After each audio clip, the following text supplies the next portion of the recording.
Welcome to another edition of our live artist talks. My name is Keondra Prier. I'm the manager of school programs here at the Walters Art Museum, and I'm sitting in today for our wonderful Joy Davis.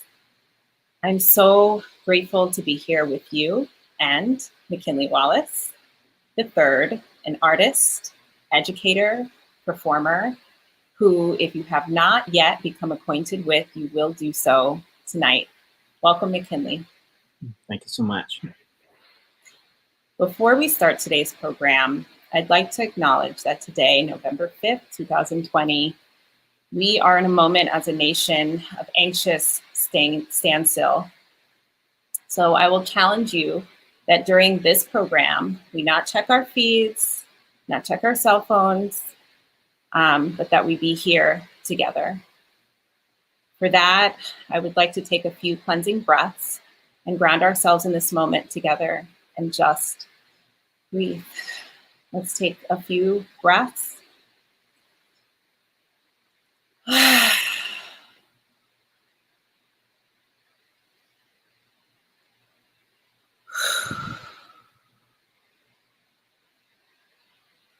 McKinley, that space, that breath, that grounding is just what I hope we can talk about together tonight. And I would like to start with your work of art, In the Clouds. Okay. So hello everyone, this is one of my pieces, In the Clouds. Very somewhat different from the other works you're going to see today or tonight. But we thought this would be a really good way to start our conversation about space and place, and how when we are kind of put out of context, we're put into a new context. There's always like a connection to where we are and who we are and how that constantly changes. So my work is definitely about thinking of how to take things in, put it into a scene, and also figure out what to take out. And that's always a different process based on how I'm feeling. Sometimes it starts with a word. Sometimes it starts with the people and how they clothe themselves, how their armor, how do they feel comfortable in their own skin, how they present themselves to the world. People are sometimes my main focus, and other times is the environment as the main subject. So I think those themes really resonate with everyone right now. As we wait a lot of really big news in our country, we are here, but we are also in many other places at the same time. So my first question for you would be, how does location and dislocation play a part in this particular piece? So location, In the Clouds, I think and dislocation. I would say like dislocating as far as what it's like to dream, to be somewhere else. A lot of the time, I think we are in positions where we feel like we are where we want to be, and other times we're not, but we have what we have. This scene, I think about like envisioning all the possibilities, but also having the character in context where there is like definitely a connection to self, of maybe thinking of Black identity as a black male, thinking of Trayvon Martin, thinking about like these signifiers that kind of come with us no matter where we go, where we try to disassociate, but it is our skin, it is our place. So that is where I want people to kind of feel themselves there, with this character that might be disassociating, but you come along with looking at them and thinking about like, who are they? Like, why am I looking at them and experiencing this space that they're envisioning for themselves?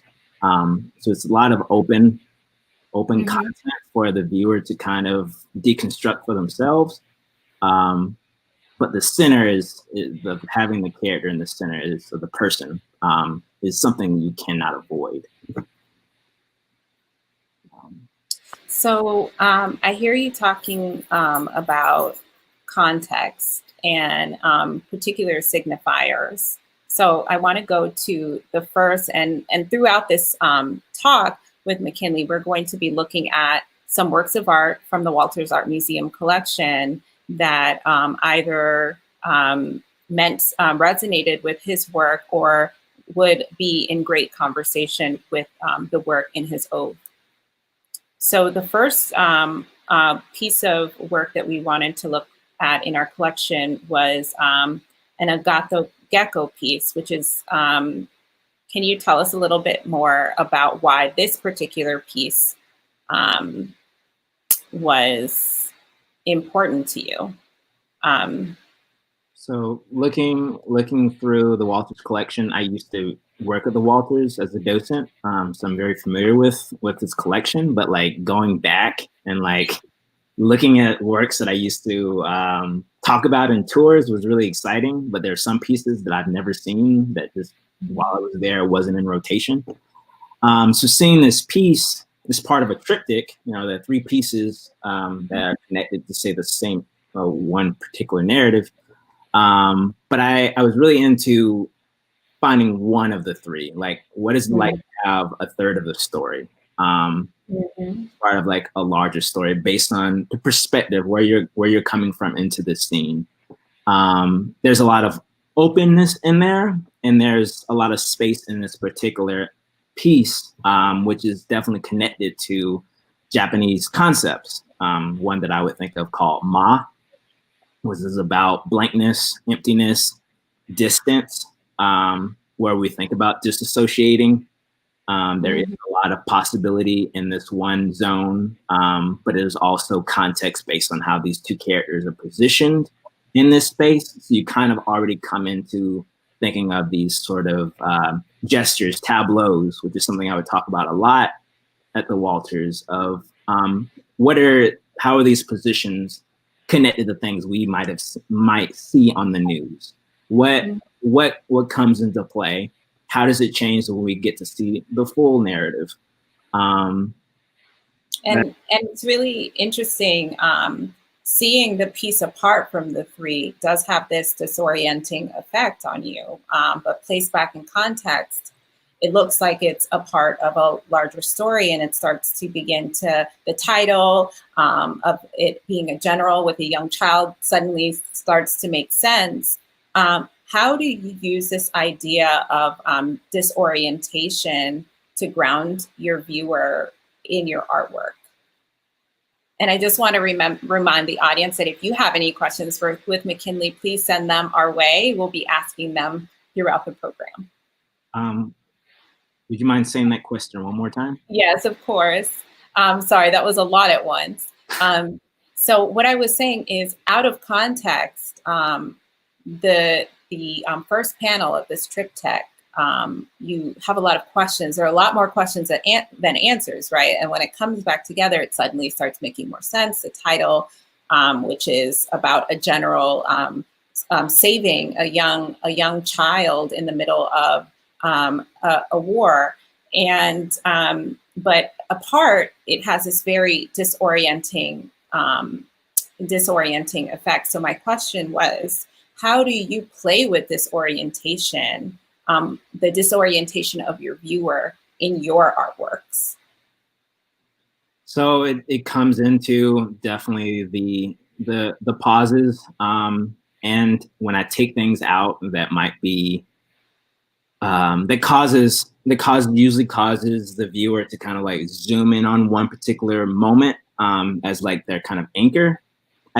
Sometimes I take those parts out, and I like make sure everything around, even there's no focal point. There is just kind of like this almost gestalt, like all at once sort of thing that you have to take in, like thinking of in the clouds. You aren't seeing a particular face. They aren't locking eyes with you, which would be a thing that maybe people would do if they saw a portrait, maybe in the same size. or be kind of taken aback by maybe like how the viewer confronts them, but there's like this very clear sort of response of like looking at another face to kind of judge another person. But by having that specificity of the clothing, the how you kind of come into knowing maybe a person that is hooded, the history of that, it comes with history before you get to have that like direct one-on-one sort of engagement. Yes, so and then it causes you, to me, it's like I'm coming in with some sort of like judgment of you, but I haven't heard you speak. I haven't locked eyes with you. I haven't seen your skin color. I don't know your gender. Like, why am I making this so loaded already? You know? Yes. So yeah.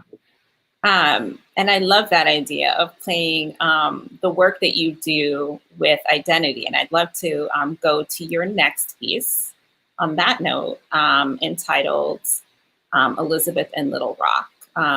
You have said that you identify yourself as American, as a Black American. And as we see, your art plays with color, with abstraction, with shape, certainly with memory, among other things. And your art has this calm and quiet beauty. And you've said this in the previous piece where you're talking about hoods, right? And the idea of this garment, which holds so much shared history in our American psyche. And that's definitely also the case in this piece in Elizabeth in Little Rock. This image holds so much space in the American psyche, certainly in the shared Black American memory. However, at first, it may seem like a very familiar image, but the closer you look, the more questions come up. So again, how do you play with that shared memory here, using these familiar images, but allow us to continue to interrogate our past and present? Right. So I work that I have made that you will see soon is definitely about like really creating very detailed environment where there's a lot of information, but still like no focal point, which makes it disorientating. Sorry, disorienting the viewer. But in this particular piece, I think about it in just abstract shapes and what comes along with those shapes, and just make it very easy to explain to another person. Okay, we have like a perimeter Black space. We have a white space. There's content that can happen in this white space when we think of stepping into white spaces. What comes into like our psyche, Black spaces that maybe are white spaces where we feel we might not feel welcome. What happens when we're around groups, bodies of people, spaces, Black spaces where we feel maybe more like we can be ourselves, and there's less of that sort of code switch. And there is this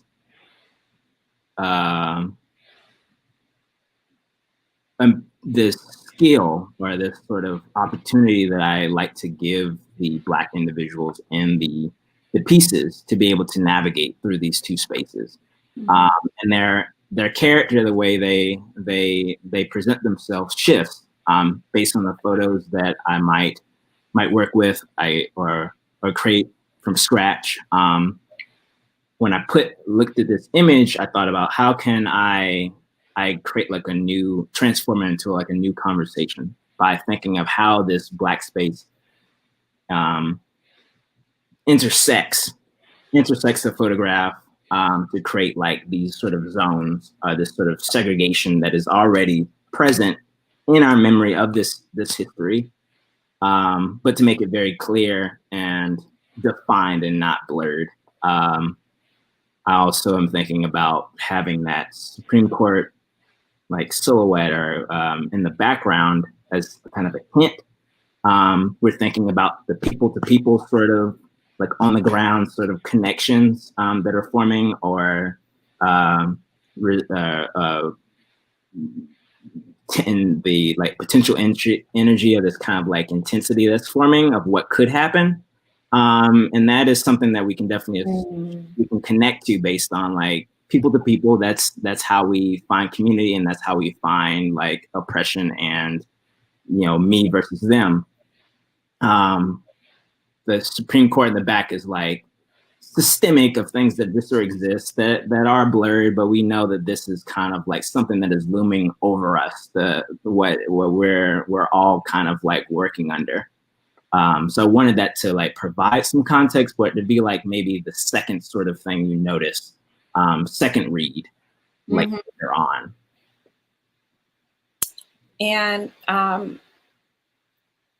I think that is so fascinating because we're not only having to interrogate what's going on in the image, but also where are we now? It's almost like reaching into our present moment as well, as we feel like we're reopening a lot of the questions that the original photograph really revealed in that moment is continuing to reveal our current experiences in America.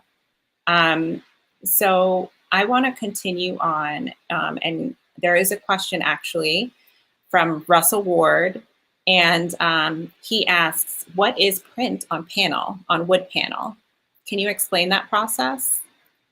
So it is an artist panel. So that means that it's wood with frame backing. So a sheet of wood that's been glued to a frame to be reinforced. And I painted directly onto that wood, primed it, painted it, and then the photograph or digital print has been adhered to the surface, glued it, collaged it to the surface. So that's why, yeah, digital print on wood panel. On wood panel. Okay. Thank you. And so much of your work is about process, right? So thank you for breaking that down for our audience. And now we have, we're taking a look at another piece from our collection by Kuniyoshi. And can you tell us why this particular piece resonated with you? So this piece, very similar to Elizabeth and Little Rock, it's definitely about having like a visual and having content above information that's providing like context that kind of reinforces the visuals we're seeing that already has like a particular narrative. So I liked how it had that sort of 1-2 sort of composition. So I use that in my work a lot, just to provide further info. I wouldn't be able to read exactly what's at the top, but I do know like in the black that is the title, and what's in the blue and the left section is definitely an information about this scene. So it's definitely providing more context to what we're seeing.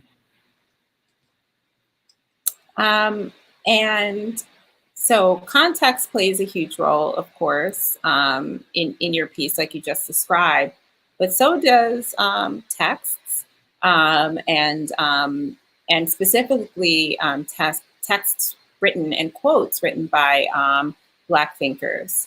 So let's move to your, and sorry, that was the comparison of the two pieces. Let's move on to Survival is Survival. What was the inspiration behind that title? So what inspired this title is from poet, writer, feminist Audre Lorde. And there's a quote that I would like to share with you all that really inspired it. But it's we'll get to that. Okay, here we are. I have a duty to speak the truth as I see it and share not just my triumphs, not just the things that feel good, the pain, the intense, often unmitigated pain. It is important to share how I know survival is survival, not just a walk through the rain. So just thinking about that, it's important to kind of talk about, yeah, definitely about context, and that I show Black people in positions of power, but I also I'm interested in talking about that there are many faces, many moments of questioning and wondering how to improve oneself, to create like a more well-rounded sort of individual in my scene with not much content there, but you kind of can still associate or connect to who I decide to include. So it's definitely thinking about Black women, sometimes the loneliness, or sometimes the feeling of having to do this work when no one else will, and there is frustration in that, and that is something that can definitely be felt. You can empathize, connect, and that there's the living in between the beginning and that period, right? And that also resonates with your idea, the idea of Ma, about that pause, that in between space, right? And what does it mean to practically, as a Black woman, is a question that popped into my head. What does it mean to experience the joy of that life? And so I want to go to a question by Olivia Vera. Olivia asks, because your work is about memory and history, you often depict stories that can be emotional and charged. How do you balance and think about portraying Black bodies in situations of power, pain, and love? Oh, I know. So as far as how I balance that thinking, is definitely about asking people what they're feeling when they see the piece. As far as the pain, I don't want to show. Don't want to focus too much on the trauma that Black bodies face on a constant basis, but definitely for it to be acknowledged, and to put it in a position in these like spaces where there is like a lot of time in between these moments that I set, where it's about like that moment. Like I want people to be able to come up to the piece and question, for it to be accessible, that empowers the viewer to feel like they're comfortable to ask the question. It allows me to learn from others about what they're thinking, so we can start that dialogue. I think that power of trying to figure out how to make our world better, but to also know the conditions of people that are feeling a great deal of pain right now. And finding those connections can build a lot of trust and love. But it is in the moments that can easily pass by. I just want to make sure that the viewer gets a chance to look at it. These small moments without a lot of distraction. And you give space, right? Even when a lot of the images that you are playing with are charged and they are emotional and they are preludes or in the moment of pain and suffering. But there's something that you do that allows us to engage in the moment of the character. And I like the way that you say character for the human figures in your paintings, because, you know, if you don't know, McKinley is a lover of film. He's an actor and a performer, and there's a very cinematographic. I'm having trouble now saying words. McKinley, help me out. Cinematographic. There we go. Woo! Feel to a lot of the images that you make. So I'm gonna, let's see. Okay. And I'd like to go to your next piece, which is Between Us. And this is an earlier piece. We're kind of going back from a lot of the images that we saw earlier, which are far more recent. This is a piece that you were actually commissioned for here in Baltimore to paint in response to a very traumatic experience in a neighborhood that experienced the death of a young person. Can you tell us a little bit more about that? So yes, a young black male died 2017, not too far from Micah campus where I went to school, where for undergrad. I'm there for graduate school now for teaching.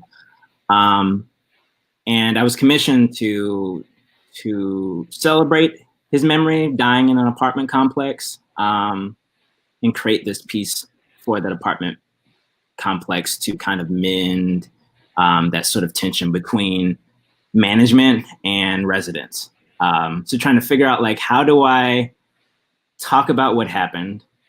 How do I talk about his connection to his family, celebrating them, but also just what happened definitely what happened to cause this event to happen. So there's a lot of moving pieces, and I think about constructing that information. You know, instead of like it being like a linear sort of narrative, how can I have moments, moments that can easily like skip, like pass us, that we might see every day, but we're clouded by yes, the pain, or just something that's going on that's might not be fully in our control. When we are disassociating, we miss those moments. I wanted to be able to just say, like, how different parts of Baltimore can be seen all at the same time, and create some sort of common understanding that the world, the places we're in are about the people. And I want to show like that all the different types of people that we could run into, notice in our communities. So I have, Baltimore has a really strong bike culture, having an individual kind of coming into the scene from the left to kind of break context of Baltimore culture coming in. You swing and see this poster of a black male individual, Darius, like on this wall, this mural. On this mural, you see a mother and son in embrace, definitely a very maternal sort of like, this is my baby. You know, these are moments that really matter to me. Foreshadowed by this dove that's behind them, that's showing that this moment is passing, but it does have this spiritual note of like, this moment could be everlasting. Then you have this white male individual that's looking at a Black Lives Matter poster. That is kind of the frame of reference that I'm forcing this individual to be confronted by. And like, from his point of view, that's all he is seeing. And that starts a conversation about like, what is this person thinking? You know, when we have our protests, when we have this work, like what is our audience, and how can we be most effective to advocate for ourselves, and also to have more allies, to have more people working with us toward like a common cause, that for all people to feel safe. Young.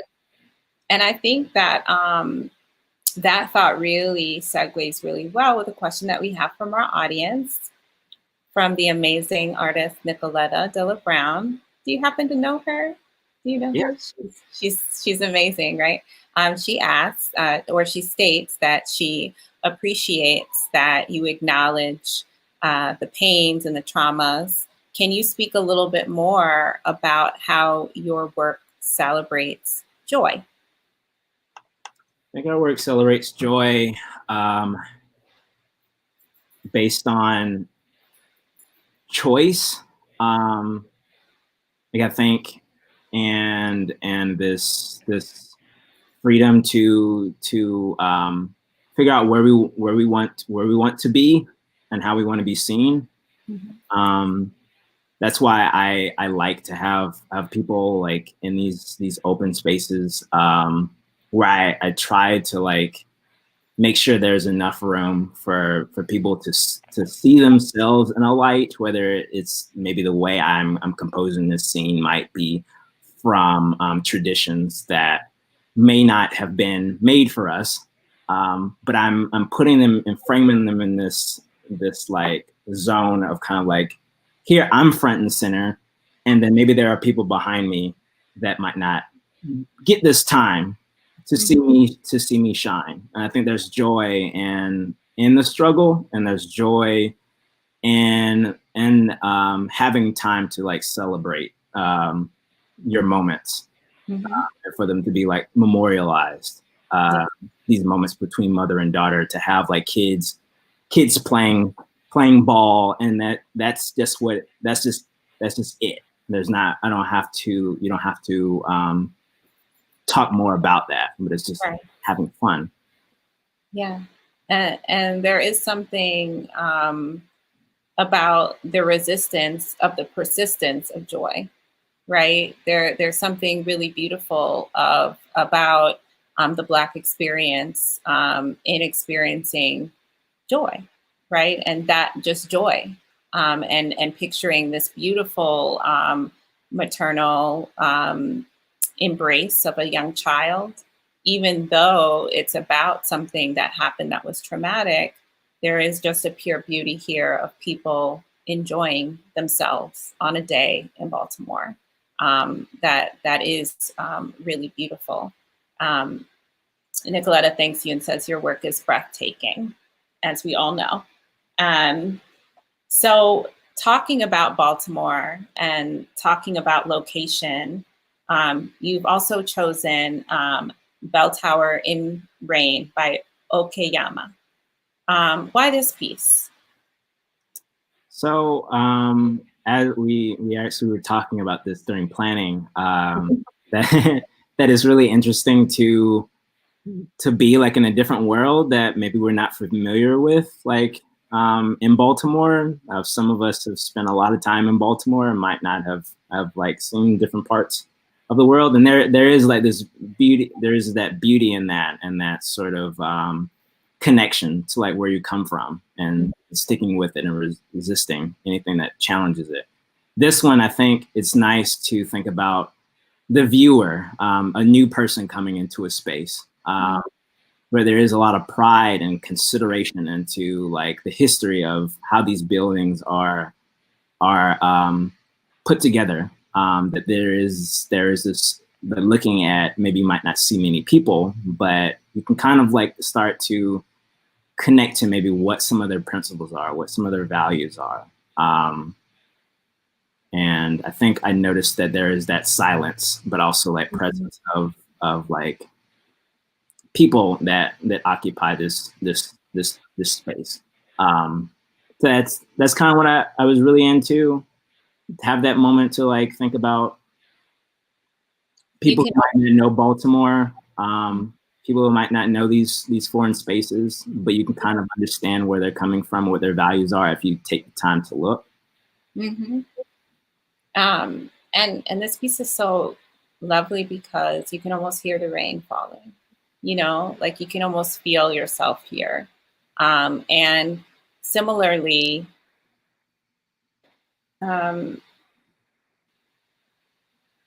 we are placed in another location in Hall of Fame. Here's a close-up of your piece where location plays another role. If you're from Baltimore, you may have actually walked near this house if you find yourself in West Baltimore in particular. I'm going to zoom out because I want to talk a lot about how you play with location, how you play with space and color. So can you tell us a little bit about that idea of space, that idea of Ma, and how you use that in particular in this piece to tell or to orient the viewer in this particular location? So Ma what I think of. I do see it in you can hear it in music, you can hear it in visual art, performance. There's definitely about just pacing, how people enter a scene, digest a scene, reflect on that scene, and move past it, come back to it, and do the same thing all over again.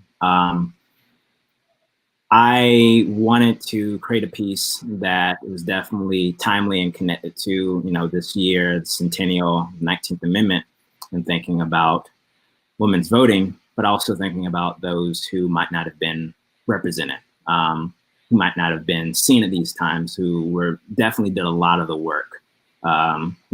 Yes. So I wanted to make sure that it was like someone that I connected to, because maybe I've been in the spaces a lot and I've done a lot of work in the space. I wanted to like familiarize myself with like whatever I'm going to depict. That I feel like I have this need to connect before I draw anything. So I found out about Augusta T. Chisel and Margaret Briggs Gregory Hawkins, that they lived in the early 20th century, where I spent a lot of my time working at Jubilee Arts, which is also in West Baltimore. So it just felt just right for something to be like 2 blocks away, and I could spend time looking at it, just standing outside, taking photos, just really taking it in, getting really close, looking at just the history. But when you start like reading about Augusta, which is, there's not a ton of information, and you see photos of her home, it would just show Augusta's, which is the one at the corner, and then Margaret's, which would be the one in the center, but it would be cropped right to the left of that center building, and you wouldn't see like the larger context of the abandoned buildings. And I felt like sitting in front of it and exploring this building and really sitting with that abandoned building has so much information about like the makeup of Baltimore in some ways. So like I mentioned earlier of not having a focal point, I thought that I wanted the viewer to take it all in like I did, to feel like they're there, but also to not have anything that's really taken away, like cropped, so we might have to feel that, maybe that pain or that history. To feel like, to have the full sort of picture of everything, which is, there is some sort of pride in that, and there is that resistance, that sort of joy that comes with like the whole story, various stories, not just that single story. So I wanted to have everything seen at the same time in the background, and having Augusta kind of front and center, representing generations, having her there with a baby. The research trying to find out who that baby is. I'm not sure. If anyone knows, please let me know, but that would be really great to know, and know that lineage. But having that baby there to talk about, like, that baby could be the mother, grandmother of someone that's still maybe living in this space, still living in this neighborhood, living their life. So that's a lot of content, celebrating the past, making sure I acknowledge the current, what's happening, and then making sure that it's loyal to what I'm seeing, and I'm trying to be as disciplined to try to render it the best way that I've seen it, that I've felt it. That's a lot of content. So around it, I really want to think of context, and instead of it being just that drawing and then you just go to like gallery wall, I still want to like concentrate that sort of energy and contain in a way where like you enter the painting still, even from the outskirts, with like a certain sort of like mindset or point of view. So having tons of black, blue compositionally is giving the eye breathing room, but it's also, setting a mood, thinking about, just space, to give yourself some room to just like say, okay, there's so much specificity in the center, then everything else must have some sort of meaning to it as well. The blue that I've discussed in on other occasions, the blue represents peace, and also can represent oppression. depending on what's happening in the piece, thinking of police officers or moments of just disassociating, a form of some routine, a form of health, self-care. Like look up and just kind of just think about where you fit. And then bringing you back where you're seeing the plane that's kind of hovering over, and that kind of like comes with another sort of layer that you might not see, they might think about, but it's curious. And that's those surveillance planes that we've been seeing around Baltimore City, that there might not be enough, as much privacy as we would enjoy in some areas of our city, where there's this belief that there'll be like more crime, and there needs to be more surveillance. Yes. And so, and you play a lot with that. And I want to keep going, but I want to reiterate what you've just said about the use of blue, and how, and then also this idea that there can be a piece with this color, be it blue, but that in this era, especially as we think about what Black Lives Matter versus Blue Lives Matter, and this juxtaposition of those colors and the layers of meaning with those colors, black and blue, in this very moment. And then also the idea that blue is, you know, in this particular image, it reminds us of the sky. It's this calming sky blue. But if you look a little closer, as you say, there is this plane that points to this surveillance state, that if you're living in West Baltimore, if you're living in certain neighborhoods in Baltimore's predominantly Black neighborhoods, there is this constant surveillance. There's this constant other dimension, I would say, of a constant watching. And what's so interesting about that in this piece is that, just like in our everyday life, if you wish, you can disassociate from that presence, right? And just like we become very used to a lot of things living in the city, be them really great or not, we have a tendency of, at least I do, of shutting out some of those things. So I want to continue so we can get to more of your work. So here we were calling attention to your use of line, of your use of abstraction in this work by Herman Merrill called City Street, which he's also, well, when Micah was the Maryland Institute of Art, he attended. He is an alumni of Micah in that way, and also a Baltimore City resident. I don't want to spend too much time on this piece, but I think what we were trying to point to is your use of scale, in particular, in orienting people to the city and to your place. And you did a lot of that in that piece by tricking. There's a trick, an eye trick that you're doing here. Can you tell us a little bit about that? Oh, the hanging. Yes, the hanging. So this piece is currently at Carroll Mansion, which has a long history of being involved in selling Black bodies. So it definitely is very, very specific to where it's placed and why it matters in that space to disrupt. And I want to think about like how the viewer comes into contact with the piece. It is, the way it hangs is above, it's, well, I guess it's the common way you would hang like a piece, or like gallery style, is a certain, is based on like an average like point of like eyesight, like looking straight. The piece hangs above that sort of eyesight from its middle, because if it was like hanging at our typical eye line, it would be, most people would look at the black line if they look straight, but I wanted people to see everything that was below and the content below. I wanted you to feel like you could just walk in there. So what I base like the average eye line is based on the drawing that's at the bottom. So that means that if that is kind of our main eye line, we see like kind of we're hitting kind of the middle of the drawing, then that blue and that black and that blue that's above all of that, it's much higher than it would naturally be if it was hung in the other way.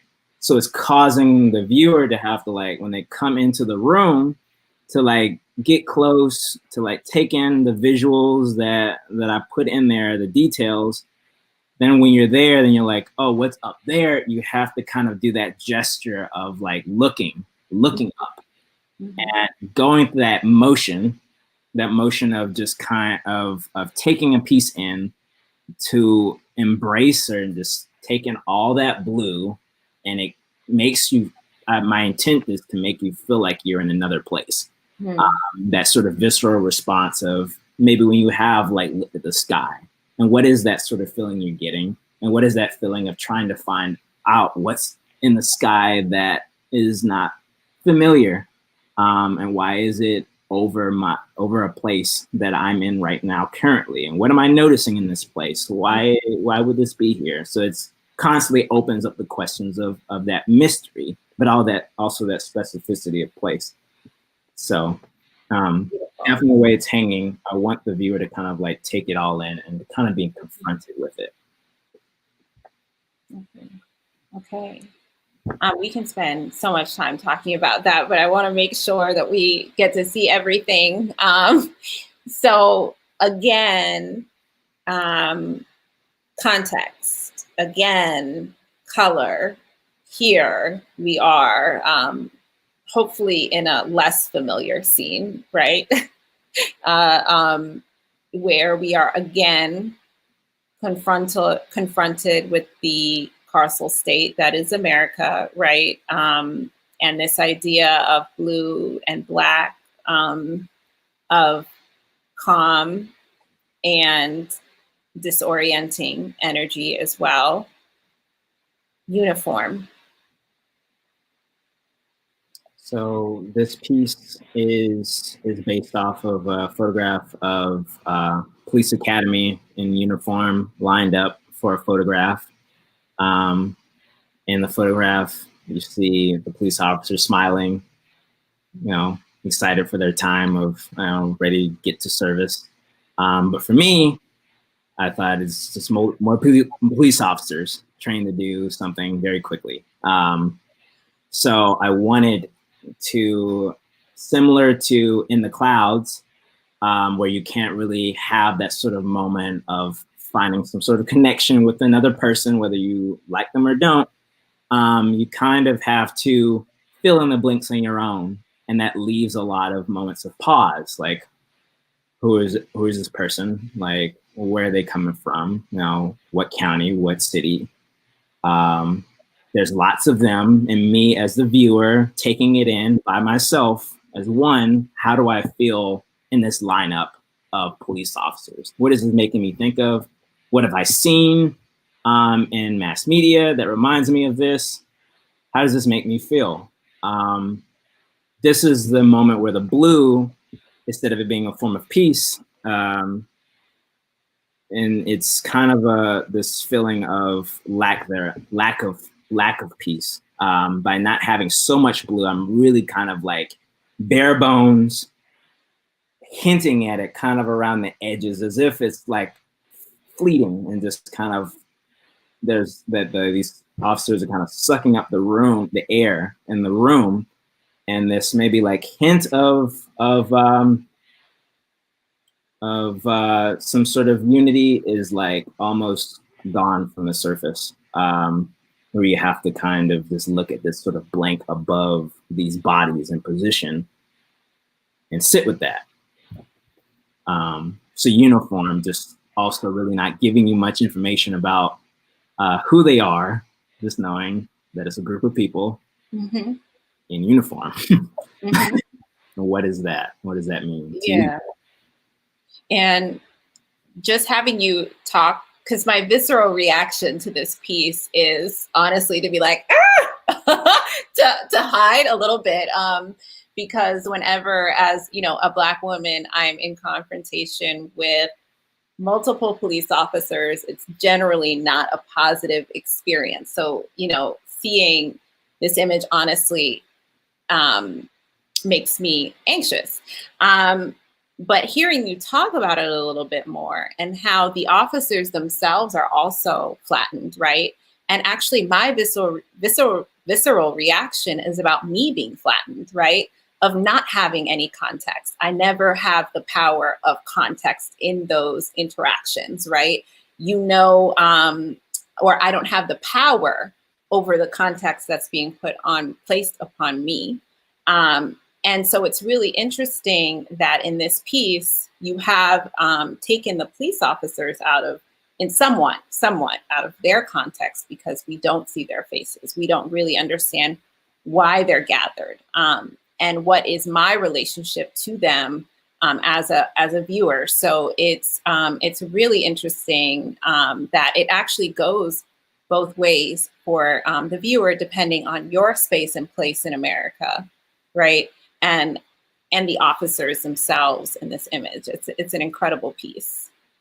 So I want to continue.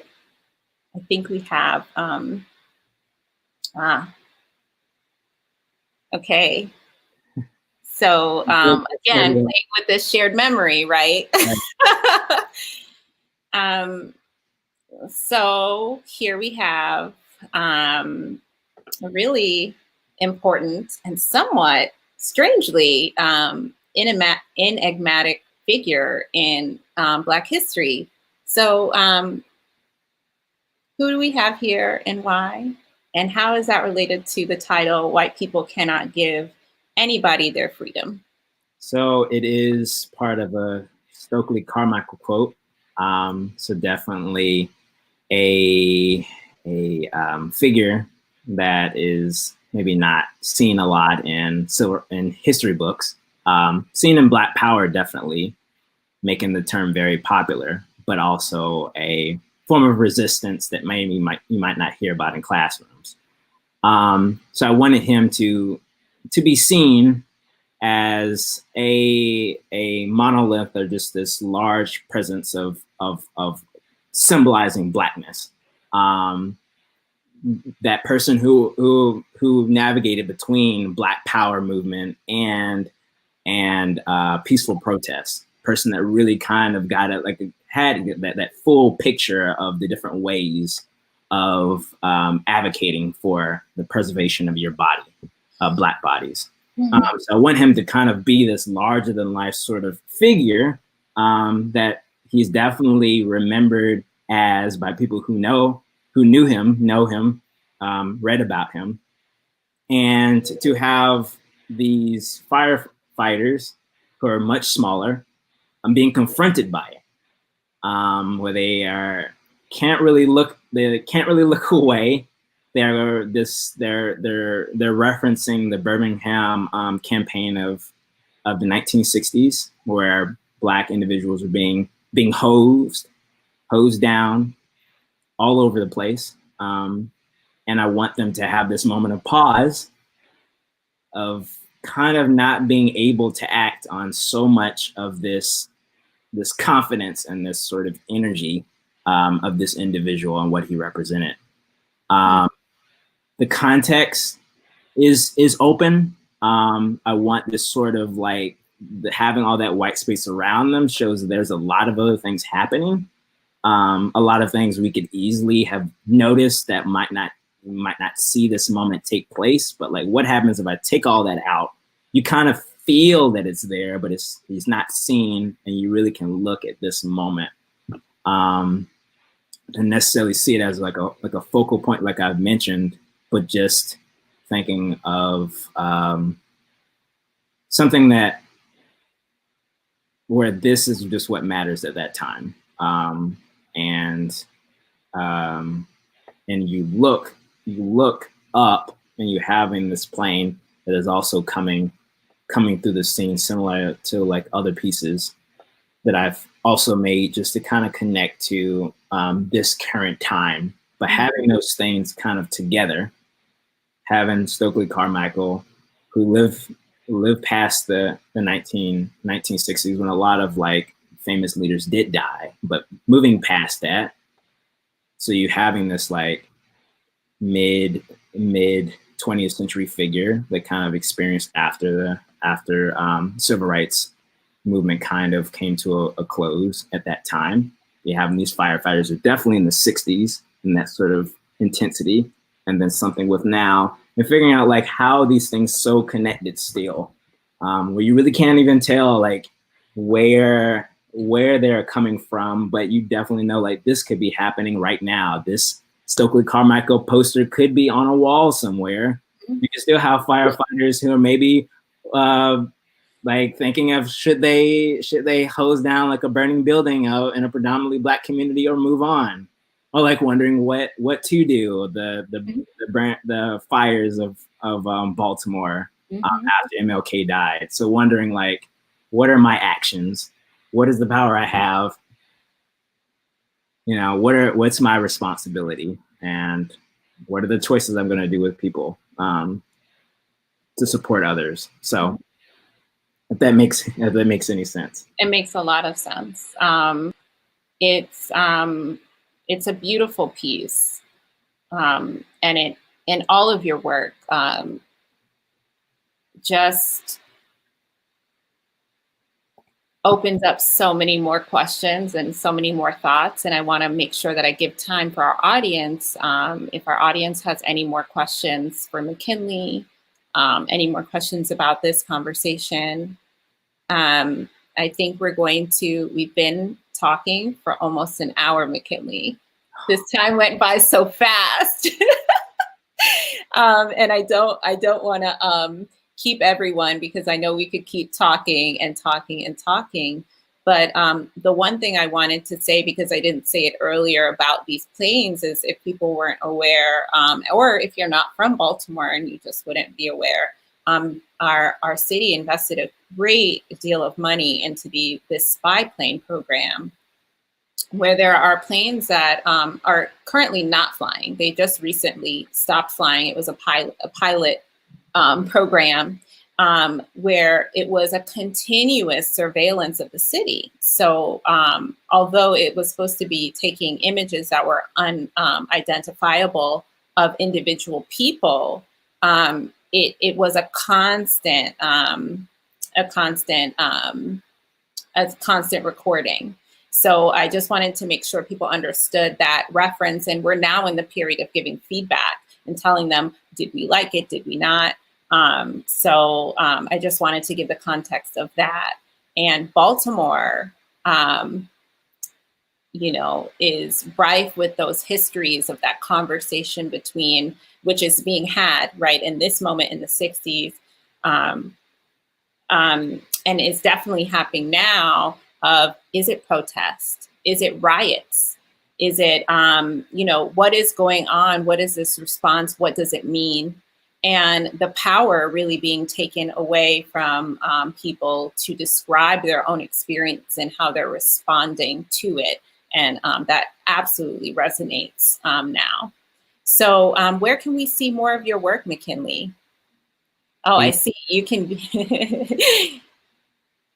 Well, you can definitely find it on my website, which has my full portfolio, McKinley Wallace 3 small eyes.com. You can also find me on Instagram, so you can see when I have completed work that I will eventually put on my website, my portfolio, full one. Or you can see work in progress of me in my studio and me just thinking of ideas, talking about the process. I'm so glad that you took out your time today of all days to be with us. And I hope that people follow you and see what more you put out. I'm definitely going to do so. It was great knowing you. And I think that's all that we have for tonight. You can discover more artist talks and curatorial conversations and more at thewalters.org /events. And you'll definitely see more events next Thursday night. And we look forward to seeing you then. Until then, have a peaceful night.